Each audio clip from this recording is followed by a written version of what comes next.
jungle. ప్రజలే మా ప్రభుత్వం రావాలని కోరుకుంటున్నారు. మాజీ ఎమ్మెల్యే అంజయ్య యాదవ్. 1వ వార్డు అభ్యర్థి గౌస్ జానీ గెలుపు ఖాయం. బీఆర్ఎస్ శ్రేణుల ధీమా. ఎన్నికల ప్రచారంలో భాగంగా 1వ వార్డులో మాజీ ఎమ్మెల్యే అంజయ్య యాదవ్ జోరుగా ప్రచారం నిర్వహించారు. ఈ సందర్భంగా ఆయన మాట్లాడుతూ ప్రజలంతా మళ్లీ తమ ప్రభుత్వమే అధికారంలోకి రావాలని బలంగా కోరుకుంటున్నారని ఆశాభావం వ్యక్తం చేశారు. 1వ వార్డు బీఆర్ఎస్ అభ్యర్థి గౌస్ జానీ గెలుపు ఖాయమని ఆయన పేర్కొన్నారు. ఈ ప్రచార కార్యక్రమంలో కాలనీ వాసులు, యువకులు భారీ సంఖ్యలో తరలివచ్చి అంజయ్య యాదవ్కు ఘనస్వాగతం పలికారు. బీఆర్ఎస్ శ్రేణుల ఉత్సాహంతో వార్డులో ఎన్నికల వాతావరణం సందడిగా మారింది.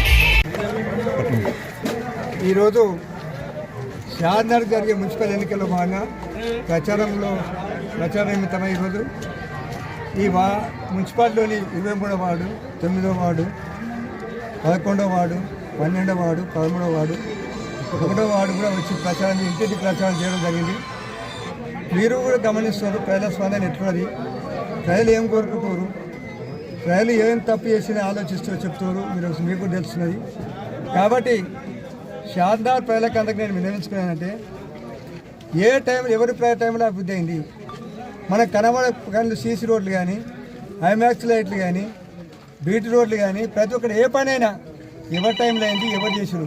గత 60 సంవత్సరాల నుంచి ఏం పనులు అయినాయి, గత 9 ఏళ్ల పరిపాలన కేసీఆర్ పరిపాలనలో ఎన్ని పనులు అయినాయని షాద్నగర్ ప్రజలు గమనించాలని కోరుతున్నాను. ముఖ్యంగా అభివృద్ధిలో అన్ని రంగాల ప్రతి ఒక్క డిపార్ట్మెంట్గా చెప్పాలంటే కూడా ఎన్ని అభివృద్ధి చేసి చెప్తాము. అన్ని డిపార్ట్మెంట్లో 60 సంవత్సరాలుగా చేసిన పనుల కన్నా ఎక్కువ చేసినాం. ఇంకోటి ముఖ్యంగా ఎంత షాద్నగర్ ప్రజలతో విన్నవించుకున్నారంటే కేసీఆర్ వచ్చిన తర్వాత, ముఖ్యమంత్రి అయిన తర్వాత సంక్షేమ రంగంలో కానీ అభివృద్ధి రంగంలో కానీ భారతదేశంలో తెలంగాణ మంచి పేరు తెచ్చిండు. సంక్షేమ రంగంలో అభివృద్ధి ప్రథమ స్థానం నిలబెట్టిండు. మనకు గౌరవం తెచ్చిండు. కేసీఆర్ వచ్చిన తర్వాతనే భూముల ధరలు పెరిగిపోయినాయి కాబట్టి రైతులు బాగుపడ్డారు. అదేవిధంగా రైతులకు రైతు బంధు ఇచ్చిండు, రైతు బీమా ఇచ్చిండు, కరెంట్ ఇచ్చిండు. కాబట్టి రైతులు పంట తీసుకొని జీవిస్తారు. అదేవిధంగా స్త్రీలకు కూడా ముఖ్యంగా కేసీఆర్ కిట్ ఇచ్చేది. కేసీఆర్ కిట్ బంద్ చేసి వచ్చిన తర్వాత ఓ ఇంటికి పోయిన అమ్మాయి చెప్తుంది, నా పెద్ద కొడుకు వచ్చింది కేసీఆర్ ఉన్నప్పుడు ఇప్పుడు బిడ్డకు రాలేదు, చిన్నకు రేవంత్ వచ్చింది వెళ్ళేదని. మీరు మాపు కోరుకున్నారు కదమ్మా, అందుకొరకే రాలేదు అందని నేను అన్నాను, అందుకొరకే రాలేదన్నా. కాబట్టి అన్నీ గమనిస్తూ ప్రజలు. కాబట్టి నేను షాద్నగర్ ప్రజలతో విన్నవించుకున్నానంటే మీరు ఆలోచించండి ఏ టైంలో ఏం జరిగింది అది ఆలోచించి, ముఖ్యంగా షాద్నగర్లో కేసీఆర్ రాకముందు స్థానిక నీళ్ళు దొరకపోయింది.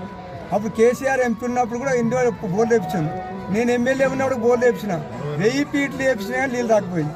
చాలా వాళ్ళల్లో రాత్రిపూట మంచినీళ్ళ కొరకు నీళ్ళ ట్యాంకర్ ఎప్పుడు వస్తాయని కావలి కాసేది, నీరగాసేది. కొన్ని వాళ్ళు అయితే వారానికి కొన్ని కావాలి నీళ్ళు వచ్చేది. అటువంటి పరిస్థితి ఉంది. కాబట్టి ఇప్పుడు చూడండి, ఇంటింటికి నీళ్ళు ఇచ్చినాము, ఎన్ని ట్యాంకులు కట్టించాము షాద్నగర్లో, ఎంత అభివృద్ధి అయిందో మీరు ఆలోచించాలి. కరెంటు రాత్రి ఎండాకాలంలో కరెంటు పోతే దోమలు వచ్చి నానా ఇబ్బంది ఉంటాయి. 24 గంటల కరెంట్ ఇచ్చాడు, కానికి నీళ్ళు ఇచ్చాడు, అన్ని అభివృద్ధి చేసాడు. వృద్ధులకు పింఛన్ ఇచ్చాడు, వితంతులకు పింఛన్ ఇచ్చాడు. అన్ని సంక్షేమ రంగంలో కూడా మంచి అభివృద్ధి చేసాడు. అభివృద్ధి కార్యక్రమాలు కూడా మంచిగా షాద్నగర్ తీర్చిదిద్దామని ఉన్నాయి. షాద్నగర్ ఎక్కడ చూసినా అభివృద్ధిలో ఎన్నో అభివృద్ధి జరిగింది. అది గమని మీరు కళ్ళతో చూస్తారు. షాద్నగర్ దగ్గర చుట్టుపుట్టు లివాడు చూడరు ఎట్లయింది, రోడ్లు ఎట్లయినాయి అని ఎవరు చేసేది కూడా చూడరు. కాబట్టి ఎవరు అబద్ధం ఎవరితో నిజమో ఎవరితో చెప్తారో అది తెలుసుకున్నారని ప్రజలతో విన్నవించుకోవడం. కనీసం నీళ్ళకింత ఇబ్బంది ఉన్నది, కరెంటుకి ఇబ్బంది ఉన్నా కానీ మీకు కేసీఆర్ వచ్చిన తర్వాత ఎంత మంచి జరిగిందో, ఎంత సౌకర్యం జరిగిందో అది గమనించి ఓటేయాలని షాద్నగర్ ప్రజలందరికీ విన్నవించుకుంటున్నాను.